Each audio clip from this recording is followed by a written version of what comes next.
Hey y'all, this is Megan. I have decided to do the Tarot Tuesdays in a different way. Normally, I just respond to a bunch of Instagram stories directly, but this time I am going to record them on Zoom and then I will cut them up and post them in the stories. But then I'm also going to upload this to YouTube. This just kind of helps me extend my content beyond just, the story interactions. Of course, all of your questions will still be anonymous, so no one's going to be able to see them or know that it came from you. But then it also allows you to reference and go back to them, which I know is a question that people have had in the past. So let's just go ahead and jump into it. I am going to prioritize our four card questions first.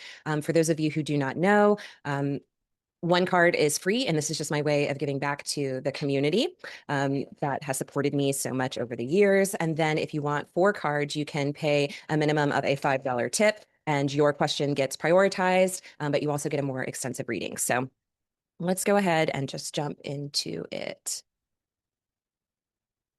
Our first four card reading: Big Pluto energy and transformations. Am I doing it right? Any love from the guides? Big Pluto energy and transformations. Am I doing it right? Any love from the guides?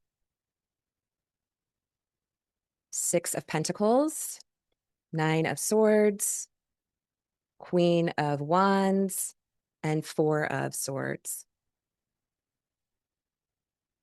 Okay, so the Six of Pentacles is about reciprocity. It's about even exchange and give and take. And it's also kind of about um, fairness and like mutual effort being put in. Then I have the Nine of Swords, which is about stress, grief, and anxiety. So there is a little bit of worry or a bit of concern. But then I have the Queen of Wands, which is like a baddie. This is a very confident feminine energy who is willing to kind of take the lead, but also to kind of show up in the fullness of who they are and really be kind of confident and bold. On the bottom is the Four of Swords, which is about reflection and sort of like pensiveness, but also maybe a little bit of just introspection. And so, in terms of your question, big Pluto energy and transformations, am I doing it right? The Nine of Swords is your fear or your concern about, like, am I doing the wrong thing? Excuse me, the card. Am I doing the wrong thing? Is this going to go the way that I want it to? How the fear of maybe like, is this going to go wrong? Is this going to take a turn? And so I think that that is what that card is speaking to. And then I also think with the Four of Swords on the bottom, this is your reflection of that. And I think that that is wise, that you are actually taking the time to be thoughtful about these things and to really consider, is this the right thing? I think if you were being impulsive, then maybe I would be a little bit concerned. So I'm not really seeing that. Those two cards kind of clarify that for me.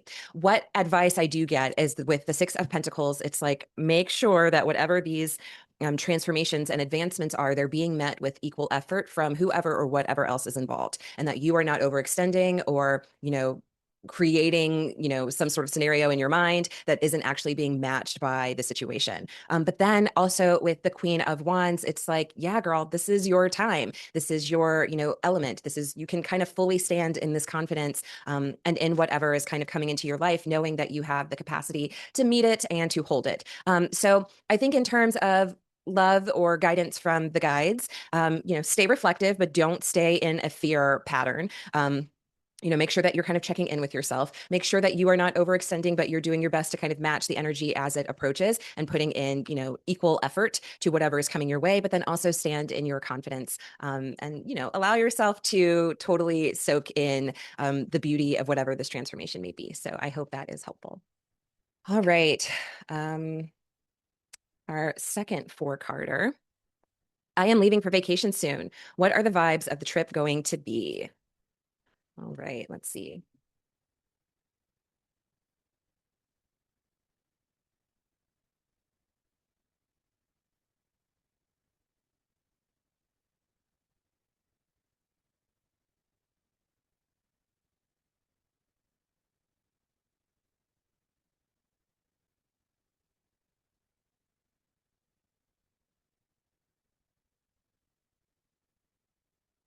Seven of Wands, Empress, Five of Pentacles, and the Ten of Pentacles. Is this like a family trip? I'm wondering. I only say that because of the Ten of Pentacles. It's normally associated with like family. And then, of course, we have the Empress, which is also kind of like mom. But if it's not that, then it could definitely be referring to, just something that you feel is like a reward or something that you deserve or something that you've been working really hard towards.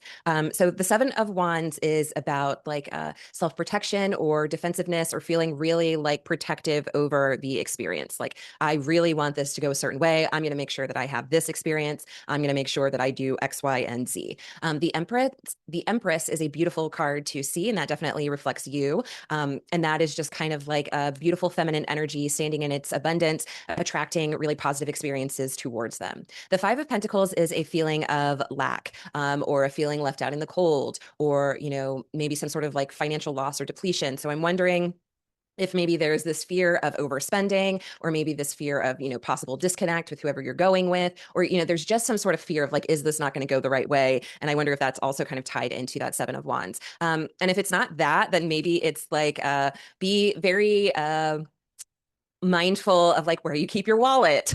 Like don't lose your wallet, or don't, overspend, or even on the other end, maybe like don't like if you're someone who is kind of tight with the wallet, like maybe this is kind of saying like you don't have to live in that fearful financial space. You can maybe indulge a little bit, especially with the Empress card. But if you are someone who's on the other end who like overspends all the time, then maybe the Five of Pentacles is saying be a little bit conservative. On the bottom is the Ten of Pentacles. And so that is like this sort of like legacy card. Again, it's like ancestry or generational, but it's also about like wealth and success. So I think overall it's going to be, a positive experience, one that's probably like a landmark memory for you. But also just, keep the Seven of Wands and that Five of Pentacles in mind. Don't be so overprotective or controlling of the experience that you don't just like lose yourself and engage in the moment. But then also keep those things that I mentioned about the Five of Pentacles in mind too. And I think you'll know which version of that story resonates the most with you. I hope you have a great time. All right, we have another four-carder. Are these disruptions speed bumps or signals to pivot concerning matters of the heart? Are these disruptions speed bumps or signals to pivot?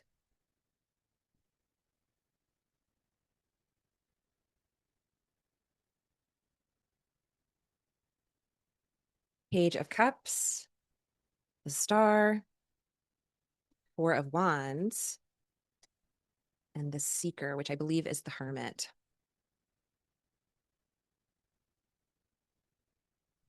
Let me just confirm. I want to make sure that I am. Yes, the Hermit. Okay, so we have two major arcana cards, which is interesting. Really, none of these are negative cards or cards of concern. So I want to say that first and foremost. The Page of Cups is like early, kind of curious, playful, youthful, kind of romantic or sweet energies. And so it has like good intentions, but maybe it's not like the most mature or the most informed. And so this feels like a little bit of giddiness, a little bit of excitement, but also maybe a little bit of like immaturity, or kind of just like it's a little like, in terms of your question being like, are these disruptions speed bumps? It might just be that like, whatever this is, like there isn't the full maturity or responsible handling of it, but it is like well intentioned and it is sweet. The Star is like hope and aspiration, and it's also kind of like future forecasting, like looking ahead to the future at what could be. And so that also feels very sweet. It can also, maybe on the lower end be a little idealistic. Again, if we go back to that Page of Cups, it's kind of like, am I just being silly? Is this something that actually can stand the test of time? But then the Four of Wands is like a celebration card, and it is like a home and family card, and a feeling of, like I found my home, or I found my person, or this feels really good.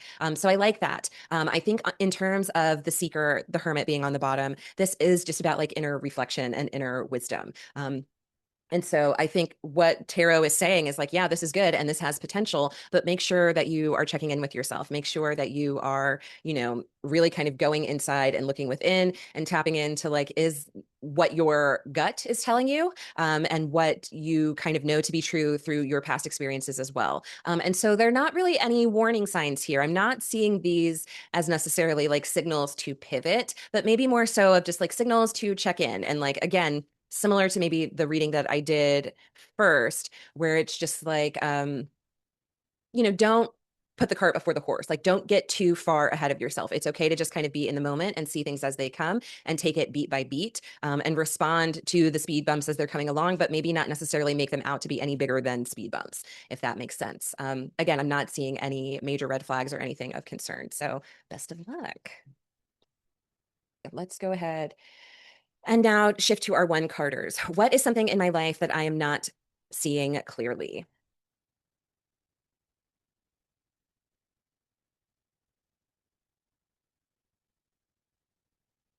The 10 of Swords. So this is some sort of like intellectual ending. The 10 of Swords can really represent like the end of something in kind of like a very dramatic fashion. But swords are mental and intellectual. So it tends to be something more about like the way that we're thinking, or the way that we're approaching something, or again, like a negative mindset or something like that, with this being the card after the 9 of Swords. So what in your life are you not seeing clearly? That like a version of you is dead, like it's over. And whatever stories that you're telling yourselves, or whatever rules that you're kind of living by or keeping yourself small in, no longer apply to you. So you're kind of in some ways like self-sabotaging yourself with the ways that you are thinking about things or approaching things intellectually, or how you're even like talking about things. Swords also kind of rule communication.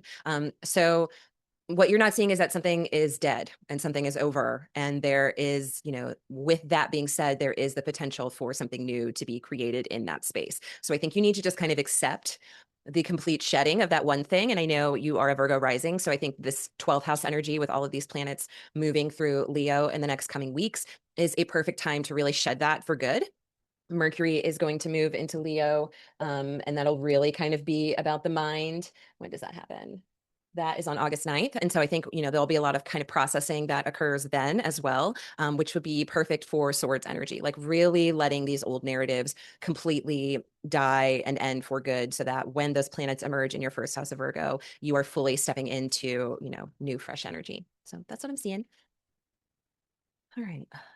Moon in Aquarius in the sixth house. Any guidance for this upcoming full moon? Yes, we have a full moon tomorrow on Wednesday. So any guidance for your sixth house Aquarius moon?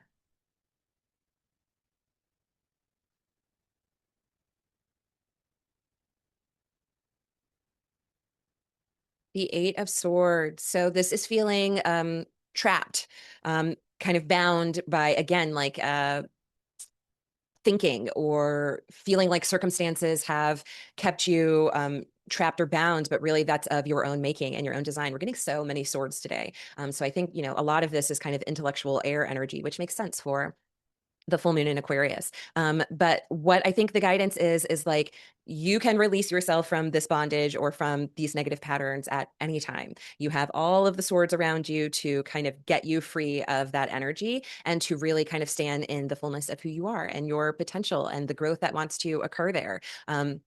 So yeah, I'm just seeing this full moon as a period of release for you, to finally sort of let yourself go from all of those, emotional attachments and any sort of wounds that you have that have been kind of keeping you small. The opposite of Aquarius is Leo, and that is like shine, baby, shine, be big, be bold, be seen, be expressive. And with the South Node eclipses going through there, what ways have you minimized yourself? What ways have you stopped yourself from being in the spotlight or being seen or prioritizing other people over you, and not feeling that those two things can be interwoven, where you can like serve, but also be, a star in your own right. And so I think the Eight of Swords, this full moon, is encouraging you to process some of those patterns and why you have, previously thought that way, and to finally free yourself from that bondage.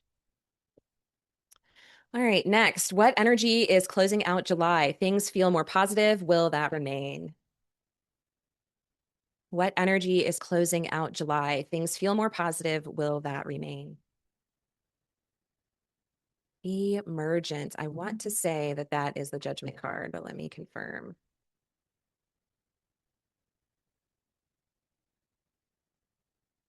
Yes. Yes, yes, yes. Fulfillment, continuance, ancestral joy, positive consequences, breakthroughs. Yes, I do think that you will be able to step more and more and more into this energy as July closes out and we enter August. So the Judgment card is like a wake up call. It is kind of like a reckoning or an aha moment, or kind of just like this alert of something new and something fresh coming in. And so, yes, I do think that you can anticipate a little bit more joy coming into your life, and a little bit more of recognition, or kind of just like this, new perspective on life and on things and on opportunities kind of presenting themselves to you in a completely new way. So I love that for you. Should I trust myself to follow the idea that I have for a business? It feels daunting and like a risk.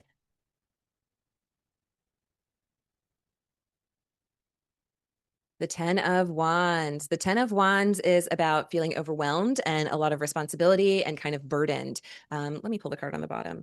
And then the Empress, which is again about like abundance and attracting things to you and feeling really recognized for your beauty and your grace and all of the things that you offer and your creativity. I think yes, you should trust yourself. It is going to be a labor of love. It's going to be difficult, but I think also staying where you are is difficult. Like I think that's what the 10 of Wands is saying. Like playing small is just as painful as, if not more painful than, the potential riskiness of the growth that you're trying to step into. The Empress is all about growth and fertility. And again, like the life giver, giving life to an idea, creating something new and trusting that it's going to blossom and bloom into something amazing. So yeah, I would go for it. It's daunting and it is a risk and it's going to be a little bit scary. The 10 of Wands is acknowledging that, but the Empress on the bottom is saying like, this is something you need to create. So I'm glad I pulled the second card. And yeah, I hope you find that to be helpful.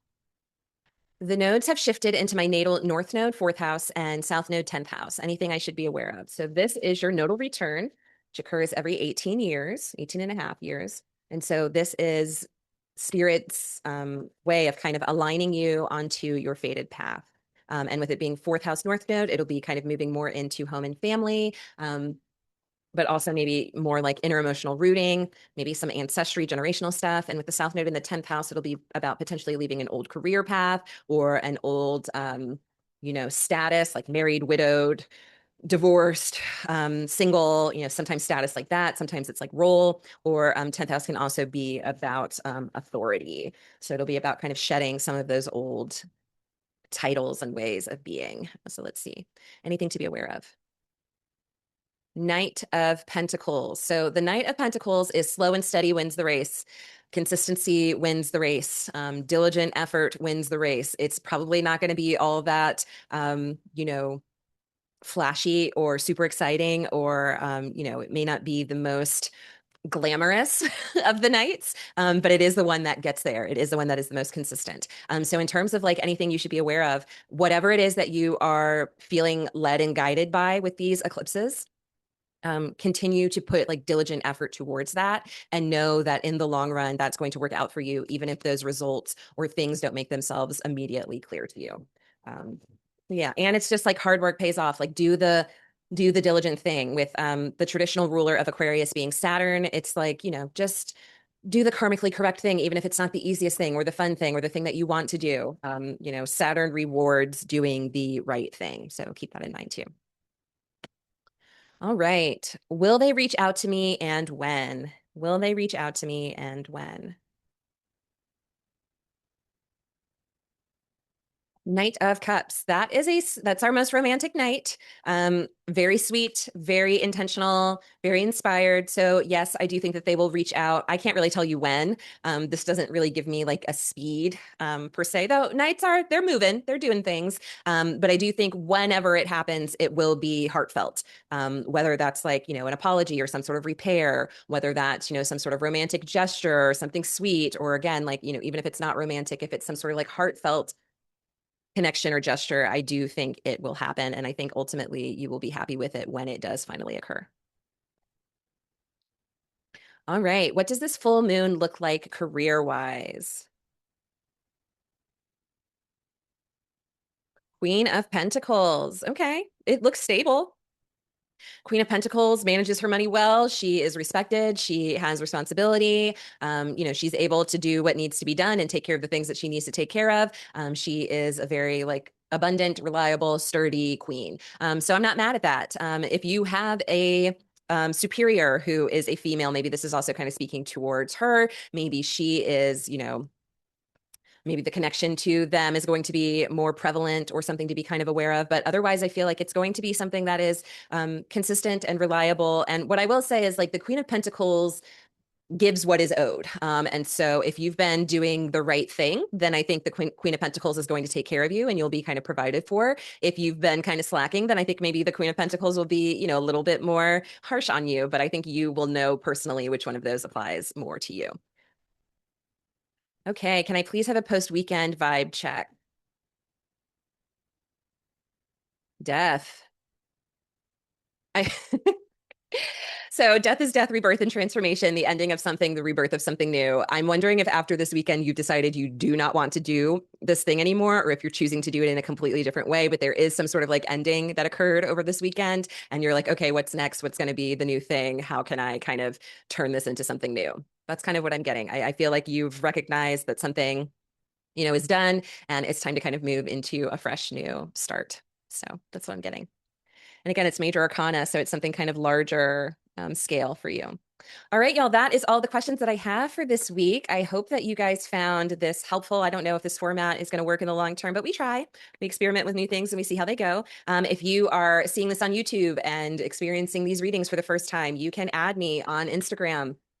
My IG page is mercurial_Megan, and you can follow me there. And pretty much every Tuesday, I am collecting questions. Sometimes I collect them early on Monday, but I answer them on Tuesdays and post them immediately afterwards. So if this is something that you're interested in, please consider finding me there and being a part of this. And otherwise, I'll see the rest of y'all next week. Bye, y'all.